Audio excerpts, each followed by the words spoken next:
Hi friends, ഇനി ഞാൻ നിങ്ങളുമായിട്ട് ഷെയർ ചെയ്യുന്നത് നമുക്ക് ഇഫ്താർ സമയത്തേക്ക് ഉണ്ടാക്കാൻ പറ്റുന്ന നല്ലൊരു ഐറ്റത്തിൻ്റെ റെസിപ്പിയാണ്.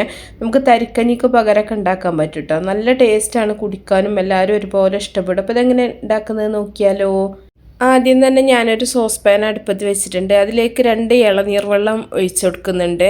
നിങ്ങൾക്ക് ഏത് അളവിലും ചെയ്യാം കേട്ടോ. ഞാനിവിടെ 2 ഇളനീർ വെച്ചിട്ടാണ് ചെയ്യുന്നത്. ഇനി ഇതിലേക്കൊരു 4 ടേബിൾ സ്പൂൺ പഞ്ചസാര ചേർത്ത് കൊടുക്കുന്നുണ്ട്.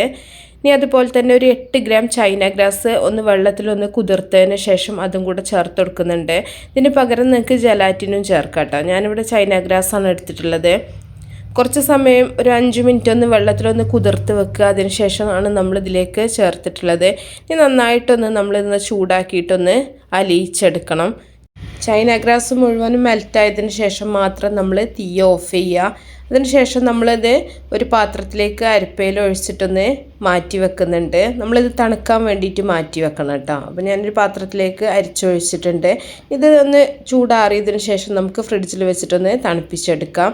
ഇനി നമ്മളൊരു മിക്സിയുടെ ജാറിലേക്ക് ഇതുപോലെ തന്നെ 2 ഇളനീറിൻ്റെ കാമ്പ്, നമ്മൾ വെട്ടി വെച്ചിട്ടുള്ള വെള്ളം എടുത്തിട്ടുള്ള ആ ഒരു ഇളനീറിൻ്റെ കാമ്പ് തന്നെയാണ് എടുത്തിട്ടുള്ളത്. അപ്പോൾ 2 ഇളനീറാണ് ഞാൻ ഇതിനെടുത്തിട്ടുള്ളത്. അപ്പോൾ അതിൻ്റെ കാമ്പ് മുഴുവനായിട്ട് ഇട്ടിട്ടുണ്ട്. ഇനി ഒരു 10 അണ്ടിപ്പരിപ്പും കൂടെ ചേർക്കുന്നുണ്ട്. 10-12 അണ്ടിപ്പരിപ്പ് നിങ്ങൾക്ക് ചേർത്ത് കൊടുക്കാം. ഇനി ഒരു 2 ഏലക്ക, അതുപോലെ തന്നെ ആവശ്യത്തിനുള്ള പഞ്ചസാര. ഞാനിവിടെ ഒരു 5 ടേബിൾ സ്പൂൺ പഞ്ചസാര ചേർക്കുന്നുണ്ട് കേട്ടോ. നിങ്ങൾക്ക് ഇത്ര മധുരം വേണ്ടാന്നുണ്ടെങ്കിൽ മധുരം കുറക്കുക, ഇല്ലെങ്കിൽ മധുരം കൂടുതൽ വേണമെന്നുണ്ടെങ്കിൽ കൂട്ടിയിട്ടും എടുക്കുക. അതൊക്കെ നിങ്ങളുടെ ഇഷ്ടം പോലെ ചെയ്യാം. ഇനി ഒരു 3 ടേബിൾ സ്പൂൺ പാൽപ്പൊടിയും കൂടെ ചേർക്കുന്നുണ്ട്. ഇനി ഇത് അരച്ചെടുക്കാൻ ആവശ്യത്തിനുള്ള തണുത്ത വെള്ളം കൂടെ ഒഴിച്ചിട്ട് നമുക്ക് നല്ല പോലെ ഇതൊന്ന് അരച്ചെടുക്കണം.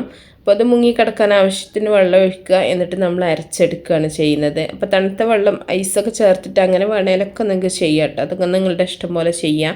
നന്നായിട്ട് അരച്ചതിന് ശേഷം നമ്മളിതൊരു ബൗളിലേക്ക് ഒഴിക്കുന്നുണ്ട്. ഇതിങ്ങനെ കുടിക്കാൻ തന്നെ നല്ല ടേസ്റ്റാണ്. നല്ല നമ്മൾ ഒന്നും കൂടി ടേസ്റ്റിയാക്കാൻ വേണ്ടിയിട്ട് ഇതിലേക്ക് വേവിച്ച് വെച്ചിട്ടുള്ള സേമിയ ചേർത്ത് കൊടുക്കുന്നുണ്ട്. കുറച്ച് പഞ്ചസാരയും ഒരു നുള്ളുപ്പും കൂടെ ചേർത്തിട്ട് വേവിച്ച് വെച്ചിട്ടുള്ള സേമിയാണ് കേട്ടോ. അപ്പോൾ ആ സേമിയ ഇതിലേക്ക് ചേർത്തിട്ട് നല്ലപോലെ മിക്സ് ചെയ്തെടുക്കുക. നമ്മൾ നേരത്തെ മാറ്റി വെച്ചിട്ടുള്ള നമ്മുടെ ഇളനീറിൻ്റെ ആ ഒരു വെള്ളം ഉണ്ടല്ലോ, അത് നന്നായിട്ട് ജെല്ലായിട്ടുണ്ട്. അപ്പോൾ അതൊന്ന് ഇതുപോലെ ചെറിയ കഷ്ണങ്ങളാക്കിയിട്ടൊന്ന് മുറിച്ചെടുക്കുന്നുണ്ട്. അപ്പോൾ 1 മണിക്കൂറൊക്കെ ഫ്രിഡ്ജിൽ വെച്ചാൽ തന്നെ പെട്ടെന്ന് തന്നെ നമുക്കിത് സെറ്റായി കിട്ടും. അപ്പോൾ നല്ലപോലെ ചെറിയ കഷ്ണങ്ങളാക്കിയിട്ടൊന്ന് മുറിച്ചെടുക്കുക. അതും കൂടെ നമ്മൾ ഇതിലേക്ക് ചേർത്ത് കൊടുക്കുന്നുണ്ട് കേട്ടോ. അപ്പോൾ ഈ ഒരു ഇളനീർ ഷേക്ക് കുടിക്കുന്ന സമയത്ത് സേമിയയും ഈ ഒരു ജെല്ലും ഒക്കെ കഴിക്കുമ്പോൾ നല്ല ടേസ്റ്റാണ്. അപ്പോൾ നമുക്ക് കുടിക്കുകയും ചെയ്യാം, അതുപോലെ ചവക്കാനും ഉണ്ടാവും. അപ്പോൾ അതുകൊണ്ട് തന്നെ തരിക്കഞ്ഞിക്ക് പകരം നമുക്ക് ഉണ്ടാക്കാൻ പറ്റുന്ന നല്ലൊരു ഐറ്റമാണിത്.